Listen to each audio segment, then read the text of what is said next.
Hello मेरे प्यारे बच्चों, फिजिक्स इन मिनट में आपका स्वागत है। और आज एक इम्पॉर्टेंट टॉपिक हम लोग पढ़ने वाले हैं जो एसएचएम का स्पेशली पुली मास अरेंजमेंट देता है और साथ में एक स्प्रिंग दे देता है और एक मास लटकाया देता है और उस मास को थोड़ा सा डिस्प्लेस करेंगे तो उसका टाइम पीरियड क्या होता है वो सब हमको निकालना है। तो टाइम पीरियड निकालना मतलब आपको ओमेगा निकालना है। तो बेसिकली आपको ओमेगा निकालना ही आपका काम है। तो सबसे पहले आपको नेट फोर्स चाहिए जो एक्स्ट्रा फोर्स है जिसके कारण एसएचएम होता है, जिसके कारण ऑसिलेशन होता है, और उस ऑसिलेशन का आपको टाइम पीरियड निकालना है।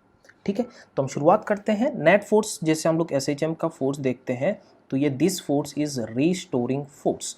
माइनस के एक्स हम इसीलिए लेते हैं कि ये रीस्टोरिंग फोर्स इसीलिए कहा जाता है। और यहाँ पे जो ओमेगा होता है सिंपल दिस के डिवाइडेड बाई एम, ये हो जाता है आपका ओमेगा। और टाइम पीरियड आप आराम से निकाल सकते हो। टाइम पीरियड मीन्स आप क्या बोल सकते हो कि यहाँ पे twice pi divided by omega is the time period. So आपका मेन काम है कि आपको ओमेगा निकालना है। सो इस वाले कंडीशन पे हम देखते हैं कैसे कैसे निकाल सकते हैं, है ना बच्चों। चलिए देखते हैं। इस वाले कंडीशन पे सबसे पहले ये इक्विलिब्रियम में कब आएगा, तो इस वाले बॉडी फ्री बॉडी डायग्राम बनाते हैं। तो ये mg नीचे की डायरेक्शन पे लगेगा, ये हमें पता चला। इधर डायरेक्शन पे टेंशन लग रहा है, ये पता चला। तो यही टेंशन यहाँ पे लगने वाला है और स्प्रिंग पे भी वही टेंशन लगेगा और स्प्रिंग खिंचाव आएगा। स्प्रिंग में क्या आएगा? खिंचाव इफेक्ट। सो दैट खिंचाव इफेक्ट के कारण इसमें क्या आएगा? एक स्प्रिंग फोर्स डेवलप होगा and that spring force is nothing but के एक्स। ये तो हमें समझ में आ गया। एंड दैट के एक्स का जो वैल्यू है वो है यहाँ पे टेंशन, एंड दिस टेंशन का वैल्यू एक्चुअल में क्या है? mg है। ये हमारा इक्विलिब्रियम कंडीशन पे है। ये क्या हो गया आपको? Equilibrium condition. तो इक्विलिब्रियम कंडीशन पे मान लो ये वाला पॉइंट हो गया, and this point is called equilibrium point और you can say main point. अब आपने क्या करा? उसको थोड़ा सा और डिस्प्लेस करा। आपने थोड़ा और अगर डिस्प्लेस करा तो इस वाले स्प्रिंग में और एक्स्ट्रा खिंचाव आएगा। सो इसको अपन एक्स प्राइम बोल लेते हैं, या फिर आप इसमें वाई बोल लो, बात एक ही है। तो ये एक्स वाई थोड़ा सा और वाई हमने डेवलप किया। तो उस सिचुएशन पे इस जो मास है, इस मास में नेट फोर्स क्या लगने वाला है? सो इसमें नेट फोर्स लगने के लिए आप देखो यहाँ पे क्या लग रहा है। यह आपका mg फोर्स है और ऊपर के डायरेक्शन पे जो पहले वाला टेंशन है ही, और यहाँ पे एक एक्स्ट्रा टेंशन आ जाएगा जिसको अपन बोलते हैं के वाई। क्यों? क्योंकि स्प्रिंग में थोड़ा सा खिंचाव आया हुआ है। सो आप नेट फोर्स सिंपल बोलोगे। So net force is nothing but, अब यहाँ पे लिख दो कि यहाँ पे mg जो नीचे के डायरेक्शन पे आप खींचते हो तो स्प्रिंग ऊपर के डायरेक्शन पे देता है। रिस्टोरिंग फोर्स आपको चाहिए, राइट।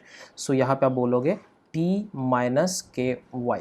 सो देखो यहाँ पे ये mg और ये t कैंसल्ड आउट हो जाता है, और सॉरी यहाँ पे प्लस होगा। सो ये माइनस के वाई हो रहा है। तो net force will be minus के एक्स। सो टाइम पीरियड या ओमेगा आप सिंपल बोल सकते हो k डिवाइडेड बाई m।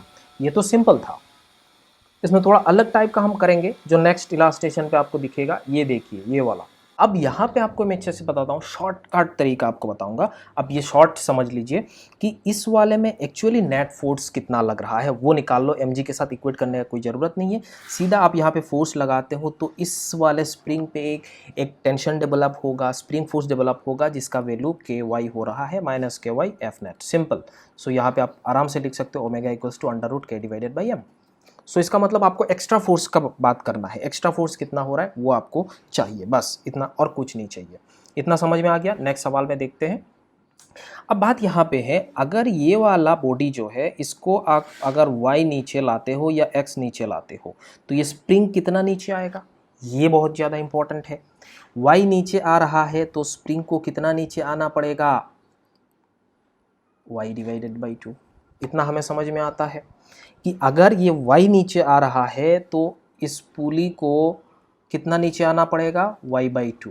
तो y बाई 2 आ रहा है तो इस साइड में y बाई 2, इस साइड में y बाई 2, तो दोनों मिला के कितना हो रहा है? y हो रहा है। या फिर आप बिंदु मेथड से कर सकते हो। बिंदु मेथड मैंने जैसे बताया था, यहाँ पे एक पॉइंट जो है उसको आप नीचे लेके आ जाओ। ये वाला तो मान लो ये पुली का जो जितना आएगा वही, ये पुली का डिस्प्लेसमेंट आप मान लेते हैं xp, और ये तो 0 है।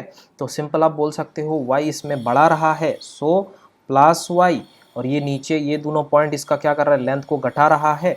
तो xp minus xp that is equals to 0। So xp का जो वैल्यू होगा वो कितना होगा? y divided by 2। आपको इतना समझ में आ गया, ठीक है। अब आपको क्या करना है, यहाँ पे स्प्रिंग में कितना फोर्स डेवलप हो रहा है वो देखना है। सो स्प्रिंग में फोर्स जो डेवलप हो रहा है minus K Y divided by 2। इतना हमें समझ आया। अब ये y डिवाइडेड बाई 2 तो समझ आया। अब ये जो फोर्स है, ये जो स्प्रिंग फोर्स लग रहा था, इसका फ्री बॉडी डायग्राम अगर बनाओगे तो इधर वाले में फोर्स क्या लग रहा है, के वाई बाई 2। इधर अगर इसको डेवलप किया जाए तो वो उसका वैल्यू आएगा के वाई डिवाइडेड बाई 4। डेफिनेटली ये हम जानते हैं, ये समझ में आ गया।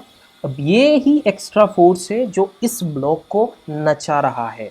सो आप सिंपल बोल सकते हो F net equals to minus K divided by 4 into Y, और ओमेगा का वैल्यू आप सिंपल बोल सकते हो के, यहाँ पे के का वैल्यू जो इफेक्टिव के है दैट इज इक्वल्स टू के divided by 4 divided by mass, and that is your omega. और ओमेगा पता चल गया तो टाइम पीरियड आप आराम से निकाल सकते हो, सिंपल सी बात है डेफिनेटली।